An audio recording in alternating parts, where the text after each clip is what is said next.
यह बात है वर्ष 2022 के मध्य की। मनीष सिसोदिया उस समय एक्साइज मिनिस्टर यानी आबकारी के मंत्री हुआ करते थे। उनके एक फैसले से मनीष सिसोदिया, संजय सिंह और के कविता तीनों की तीनों फिलहाल बड़े लोग गिरफ्तार हो चुके हैं। अब अरविंद केजरीवाल जी भी जेल जा चुके हैं। ठीक है साहब, केजरीवाल जी जेल कैसे गए, अब उसके पीछे की कहानी सुनिए साहब। देखिए, आपको जो यहां पर लोग दिख रहे हैं, इन सारे लोगों को एक बार के लिए संभवतया याद नाम नहीं रख पाएंगे, क्योंकि चर्चित नाम इनमें से मनीष सिसोदिया और संजय सिंह ही हैं।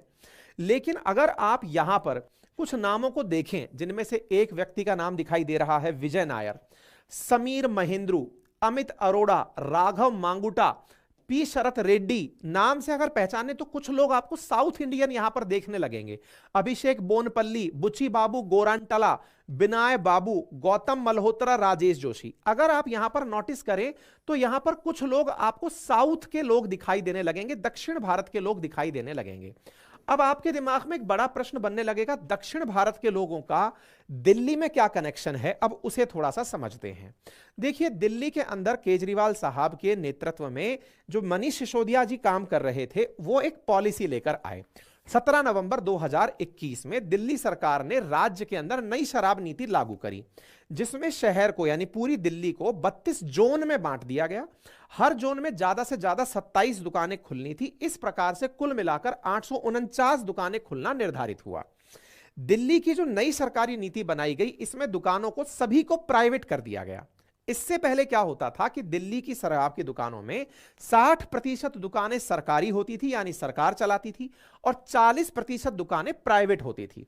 अब जब नई पॉलिसी को लागू कर दिया गया तो इसकी वजह से 100% दुकानें दिल्ली में प्राइवेट हो गई, और सरकार ने इसके पीछे तर्क दिया कि इसकी वजह से हमें 3500 करोड़ रुपए का अतिरिक्त राजस्व प्राप्त होगा। सरकार दुकान ना चला के प्राइवेट लोगों से कह रही है कि वो चला लें और इससे हमें राजस्व की प्राप्ति होगी। सरकार ने लाइसेंस की फीस भी कई गुना तक बढ़ा दी। जिस L1, यहां पर दो प्रकार की दुकानें चलती हैं, L1 और L7। एक है होलसेल में दुकान बेचने वाला और एक है रिटेल में दुकान बेचने वाला, सामान बेचने वाला। तो L1 की लाइसेंस फीस पहले ठेकेदारों को जहां 25 लाख रुपए देनी पड़ती थी, नई शराब नीति लागू होने के बाद उसे 5 करोड़ रुपए कर दिया गया। और इसी तरह अन्य कैटेगरी के अंदर भी लाइसेंस की फीस में काफी ज्यादा बढ़ोतरी कर दी गई। अब इसको थोड़ा आसान भाषा में समझिए। शराब दो प्रकार से बिकती है। कैसे? एक आम व्यक्ति गया, जाकर के शराब की दुकान से शराब ले आया। लेकिन कुछ आपने बड़े बड़े मॉल टाइप से खुले देखे होंगे, कुछ बड़े बड़े बल्क में डील करने वाले लोग होते हैं, उन्हें हम लोग होलसेल कहते हैं। यानी कि एक बार में इकट्ठा माल ले जाओ, एक बोतल नहीं ले जाओगे। तो यहां पर दो प्रकार के डिस्ट्रीब्यूटर बनाए गए, एक L1 वाले और एक L7 वाले। एक वो थे जो रिटेल में बेचते थे, एक वो थे जो डिस्ट्रीब्यूटर थे। डिस्ट्रीब्यूटर्स यानी बल्क में जो सामान बेचेगा, पहले तक बल्क में सामान बेचने का लाइसेंस 10 लाख रुपए में मिल जाता था। केजरीवाल साहब ने इसको 5 करोड़ रुपए में कर दिया। वहीं जो रिटेल में बिकने वाला 8 लाख रुपए का लाइसेंस था, वो बढ़ा करके 11.25 करोड़ में कर दिया। यानी कि अगर आप प्राइजेस में बढ़ोतरी देखें तो कितना प्रतिशत यहां पर वृद्धि कर दी गई, इससे आप अंदाजा लगाकर देखिए कि अच्छा। और इंटरेस्टिंग बात है कि जब इस प्रकार से करके आपने 850 दुकानें खोल दी हैं, तो निश्चित ही इससे आपको लाभ होगा। तो सरकार को इससे लाभ हुआ। जहां पहले 6000 करोड़ रुपए ही सरकार को राजस्व प्राप्त होता था सरकारी खजाने में, अब 9500 करोड़ रुपए प्राप्त होने लगेगा। यह विचार दिमाग में आ गया। यानी सरकार का राजस्व बढ़ेगा, लगभग 3500 करोड़ रुपए सरकार को अतिरिक्त लाभ होगा। यह बात आप इस पूरे की पूरे स्केच से समझ सकते हैं। चलिए, यदि यहां तक बात समझ में आ गई तो आपके दिमाग में एक बहुत जेन्युइन सा प्रश्न बनने लगेगा, तो फिर इसमें गलत क्या है? अगर यहां पर सरकार का रेवेन्यू बढ़ रहा है तो फिर इसमें गलती क्या है? अब गलती क्या है उसे ही आपको समझना है। यहां जो आपको दिख रहा है उसमें ही सारा की सारा लोचा है। कैसे हुआ यह कि ये जब नवंबर 2021 में पॉलिसी आई, 2022 में दिल्ली के मुख्य सचिव ने दिल्ली के राज्यपाल से शिकायत की कि सर, मुझे पॉलिसी के अंदर कुछ गड़बड़ लग रही है। मुख्य सचिव यानी आईएएस में सबसे ऊंची पोस्ट का व्यक्ति, वो किसके पास गया? उपराज्यपाल के पास। क्यों उपराज्यपाल के पास? क्योंकि दिल्ली के अंदर, क्योंकि केंद्र शासित प्रदेश है, तो यहां पर सरकार, केंद्र सरकार उपराज्यपाल के माध्यम से कंट्रोल करती है। वो उपराज्यपाल के पास गए और कहने लगे सर मामले में कुछ गड़बड़ है। बोले गड़बड़ क्यों है?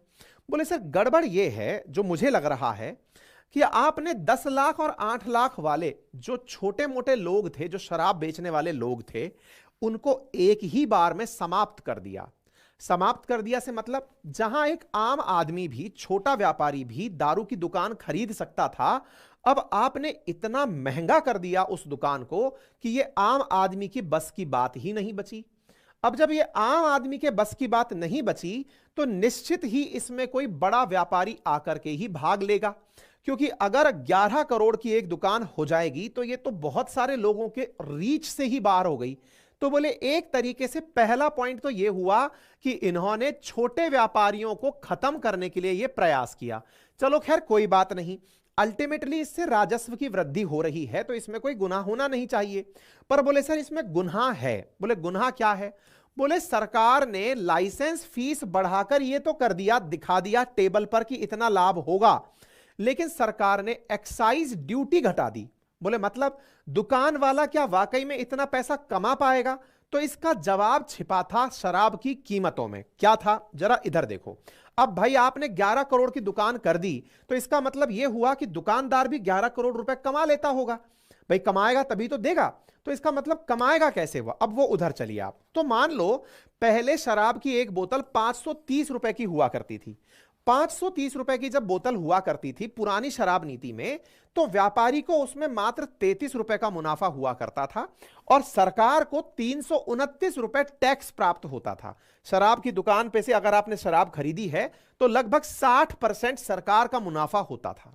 वहीं नई शराब नीति जब आई तो सरकार ने यहां पर खेला कर दिया। क्या कर दिया?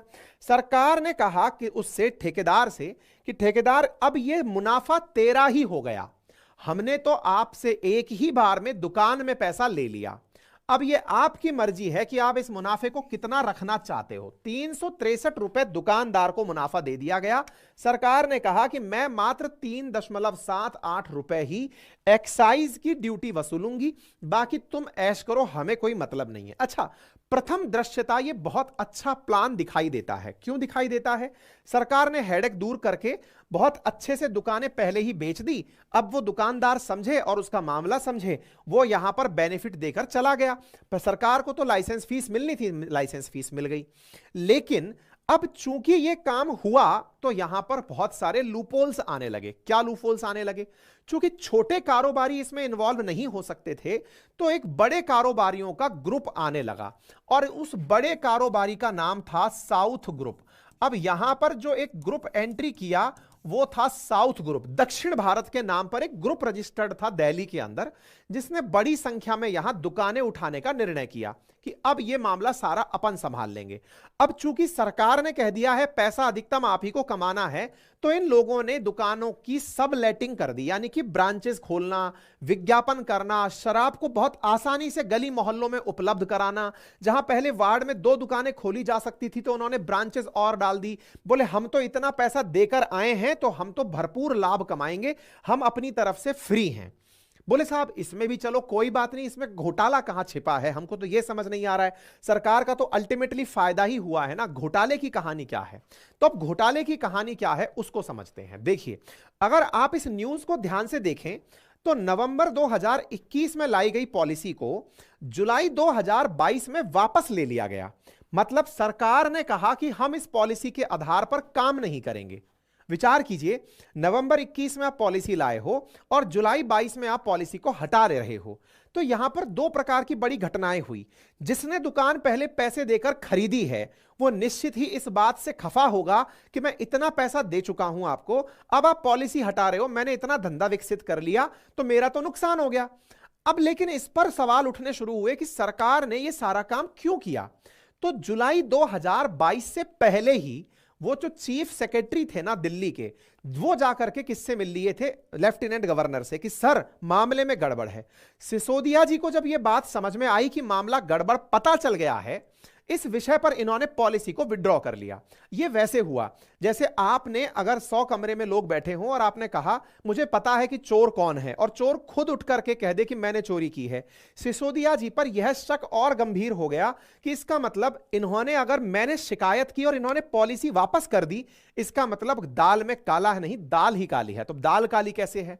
तो देखो हुआ ये कि जो शराब के ठेकेदार थे ना, वो शराब के ठेकेदार अब सरकारी मुखबिर बन गए। मुखबिर मतलब जो सीबीआई और ईडी जांच करने आ रही थी उनके सहयोगी हो गए। सहयोगी कैसे?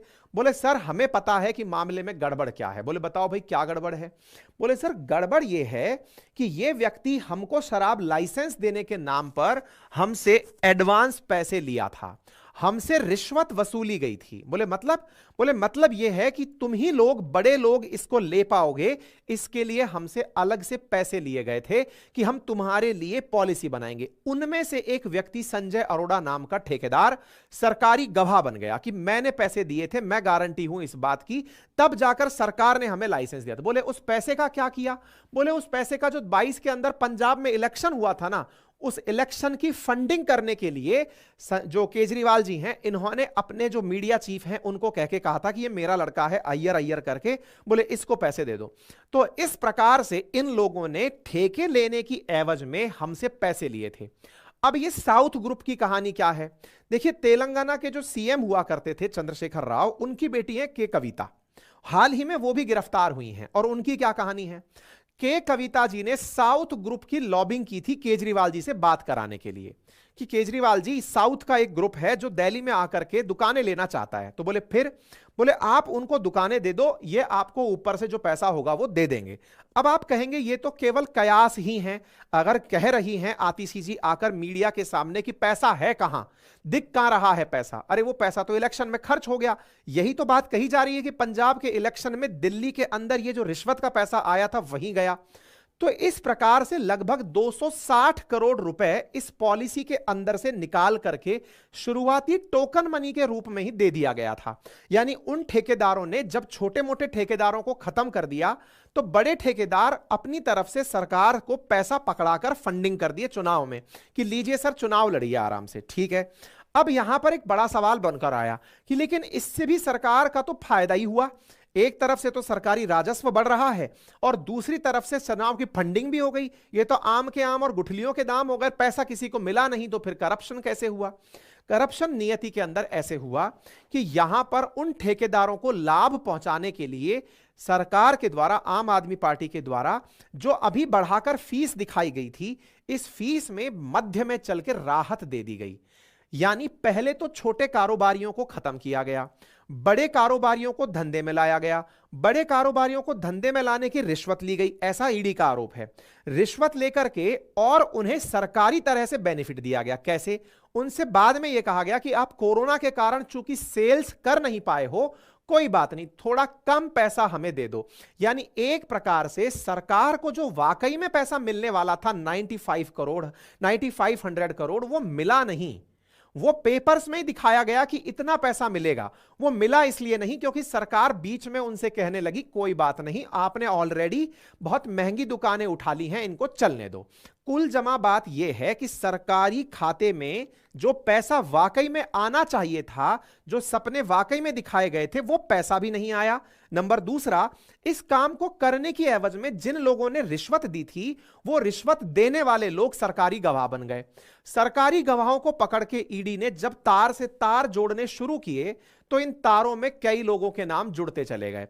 क्योंकि भाई जिसका पैसा चला गया, बीच में पॉलिसी खत्म हो गई, वो रिश्वत भी दे चुका है, वो दुकान भी दे चुका है, उसका तो वो बीच में अटक गया। इसलिए जो लोग ठेकेदार बने हुए थे, उन्हें जो ये भयंकर घाटा हुआ, इस घाटे के चलते वो जाकर के सरकारी गवाह बन गए और उन्होंने सारे तार जोड़ दिए कि फलाने व्यक्ति से मैं तब मिला था, उस कैमरे में देख लो, उस व्यक्ति से मैं तब मिला था, उससे पूछ लो। ये सारे के सारे लोगों से पूछताछ करते करते तार जुड़ते जुड़ते पहुंच गए तेलंगाना। तेलंगाना के अंदर चंद्रशेखर राव की जो बेटी के कविता है उनको ईडी लेकर आ गई कि मैडम आप बताओ किससे बात हुई थी। बोले केजरीवाल जी से बात हुई थी। बोले केजरीवाल जी से क्या बात हुई थी। बोले 100 करोड़ की बात हुई थी। तो ये सब बातें ईडी जोड़ करके पूरी वो बना लिया, सीक्वेंस बना लिया कि देखो यहां से पैसा घूम करके राउंड में आया है। अब ये राउंड में आया पैसा हाई कोर्ट के सामने रख दिया कि सर देखो ये रही सारी कहानी। केजरीवाल जी कह रहे हैं कि वो ईडी के सामने नहीं जाएंगे, उनको गिरफ्तारी से राहत दी जाए। बोले सर आप ही बता दो ये रहा पैसा, पैसा कहां है। अच्छा, अब आम आदमी पार्टी का कहना यह है कि पैसा है कहां। ऑब्वियस सी बात है, आपसे यही तो कहा जा रहा है कि रिश्वत ली है तो रिश्वत का पैसा दिखाओ। वो पैसा दिखा इसलिए नहीं सकती सरकार क्योंकि वो तो चुनाव में खर्च हो गया।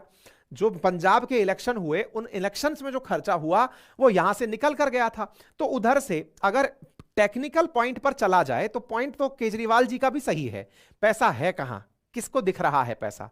लेकिन पैसा देने वाला अभी पता चल गया है। पैसा देने वाला अपनी सारी रसीद दे रहा है कि ये देखो पैसा मैंने ऐसे प्रोड्यूस किया था, ऐसे दिया था। जांच एजेंसीज अपने इन्हीं सारे तारों को जोड़कर उन तक पहुंची हुई हैं। इसके चलते हुए केजरीवाल जी गिरफ्तारी तक पहुंचे हैं।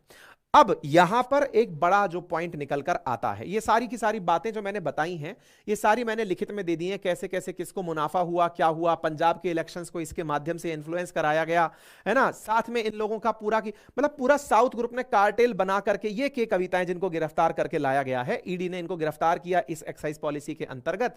और यहां पर ये आकर के मतलब 100 करोड़ रुपए का पूरा की पूरा मामला पहले निकल के आया कि इन्होंने पैसा लिया है। साउथ ग्रुप की सारी कहानी मैं आप लोगों को ऑलमोस्ट बता चुका हूं। ईडी की गिरफ्तारी ने, ईडी ने जब के कविता को गिरफ्तार किया, अच्छा कविता खुद जाकर के भी वो मांगी राहत हाई कोर्ट से, तो हाई कोर्ट ने इनकार कर दिया कि नहीं मैडम नहीं दे सकते, मामला ही ऐसा है। क्योंकि समझिए जो गवाह बैठे हुए हैं ना, जो कह रहे हैं कि मैंने पैसा दिया है, वो गवाह डट के बैठे हुए हैं कि साहब हमने दिया है तो दिया है।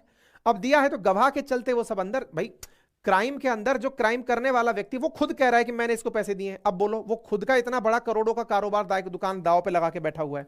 इसके चलते फिर दिल्ली के नेता गिरफ्तार होने शुरू हुए। संजय सिंह के बारे में भी यही निकल करके आया कि दिनेश अरोड़ा जो शराब का कारोबारी है ना, ये शुरुआत में संजय सिंह से ही मिला था, जिसने उनकी मनोज सिसोदिया से मुलाकात कराई और उन्होंने दोनों ने मिलकर कहा कि पंजाब के इलेक्शन में फंडिंग करो तब जाकर बात बनेगी। तो यहां से फंडिंग हुई और इस प्रकार से पूरा की पूरा खेला सामने निकल कर आ गया। मतलब यहां पर आप देखें कोरोना काल में नुकसान की भरपाई के नाम पर 144 करोड़ रुपए की लाइसेंस फीस माफ कर दी गई। तो जो फीस माफ की गई वो तो सरकारी कोटे से गई और उसका लाभ चुनाव में पहुंचा दिया गया। ये खेल निकल करके आपके सामने आया। सोशल मीडिया बैनर होर्डिंग के जरिए शराबों को बढ़ावा दे दिया गया। ये सब चीजें होने शुरू हो गई। तो उम्मीद है आपको पूरी तरह से यहां तक का मामला समझ में आ गया होगा केजरीवाल जी किस आरोप के तहत अंदर गए हैं। अब बड़ा सवाल यह बनता है कि क्या केजरीवाल जी को राहत मिल सकती है। देखिए चूंकि यह बात प्रूव करना अब यहां पर बड़ा इंपॉर्टेंट है जांच एजेंसीज के लिए कि वो इस बात को सिद्ध कर पाए कि इन्होंने पैसा लिया था, इन्होंने ही लिया था और इनके माध्यम से ही सारा काम हुआ था। अगर ये बात प्रूव हो जाती है तब तो उन्हें कोई बचा नहीं सकता है ना। लेकिन ये बात सिद्ध करना जांच एजेंसियों के लिए भी बड़ा टिपिकल होगा क्योंकि ये लोग डायरेक्ट तो मिलते नहीं हैं, वीडियो कॉल के थ्रू मिले हैं तो सारी डिटेल्स वगैरह निकलती रहेंगी। अब जांच एजेंसी ने क्या क्या जांच की है वो अलग बात है।